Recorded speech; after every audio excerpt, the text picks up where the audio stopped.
Do you want to be inspired? Then tune in tonight to watch at least some of the Olympics. It's amazing the stories of all of these athletes, and everyone has their own story. Just last night, the luge competition. Here is this man from the United States, and they never expected that he was going to do so well. And each run that he had was a bit better than the one before.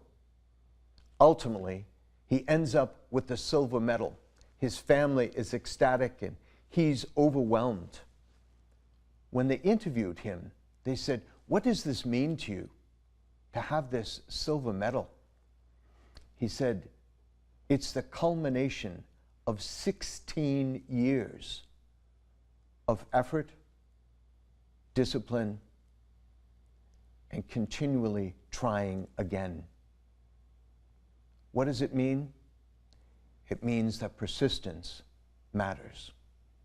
Never give up. Well, I think what Chris Medger, the American, was saying after that interview is the same thing that St. James was telling the communities. These are communities that are outside of Jerusalem. These are people who are trying to live their Christian faith, but they're surrounded by non-Christians. And he's telling them to keep on. Don't give up. Persist in your faith and ask the Lord when you're weary. Ask the Lord when you don't understand. And the Lord will give you what you need. Don't give up in your faith. And as you continue in these difficult situations, your faith will get stronger and the Lord will bless you.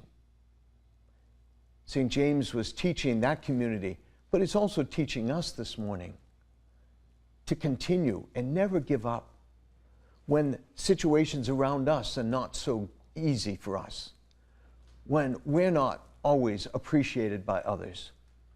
We too are called to not give up. Jesus himself encountered situations where he also needed to persist. He never gave up. And in today's gospel reading, he gives us an important teaching.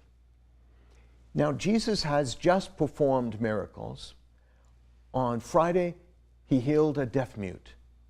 On Saturday's readings, he fed 4,000 people with a few loaves of bread and a few fish. And now these two Pharisees come up to him and said, "We want a sign from heaven." And Jesus is so weary because he's sharing signs all the time. Whether it's in his teachings or in his miracles, the signs are all about him.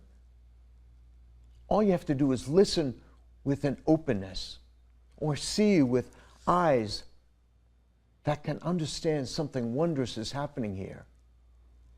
If you can hear and see all that Jesus is doing and all the lives he's changing, you don't need to look for anything else. So Jesus is truly weary in his spirit that these individuals are trying to test him. And he says to them, "You're not going to get your own sign.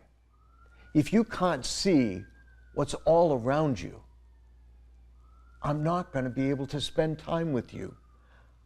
You're not willing to let what I'm doing change your heart. I need to move on." And he simply gets in the boat and goes to another community where the people are actually open to him. I think Jesus needed to use his time wisely. And he recognized that with these individuals, he was truly wasting his time because they were never going to give him a chance. So he needed to move on, go to other people that wanted to be changed, that were open to listening and seeing something wondrous happen right before their eyes. So he went on to other communities, people who were truly open. And Jesus needed to let that situation go in his life. rather than carrying it with him, rather than being upset, he just moved on. If I wasn't going to be with you this morning, I would have been back in Brockton celebrating a mass, a funeral mass, for one of the most beloved parishioners. Charlie was 102. And I told his wife, Flora, who's much younger, she's 95, the two of them would come to daily mass up until a year ago. And someone would help him as he's on his walker coming up for communion. He would get someone would be helping him on either side.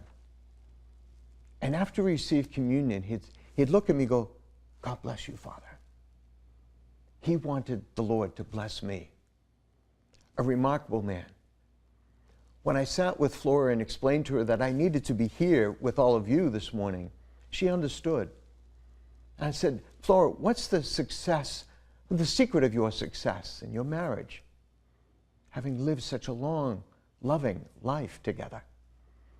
And she said, we didn't always agree, but we agreed that we would never go to bed without letting that stuff go. Letting it go. That too is a really important message this morning. Let it go so that you can move on with peace. I've used that phrase for years, let it go. And one of my parishioners at a craft shop found this and she gave it to me. Let it go. I think Jesus teaches us in the gospel today that's something that we have to do. When we can't reason with someone, we can't get them to see what we're trying to say. When perhaps we've been hurt by someone, we need to let that stuff go. Because we need to walk each day with a peaceful heart.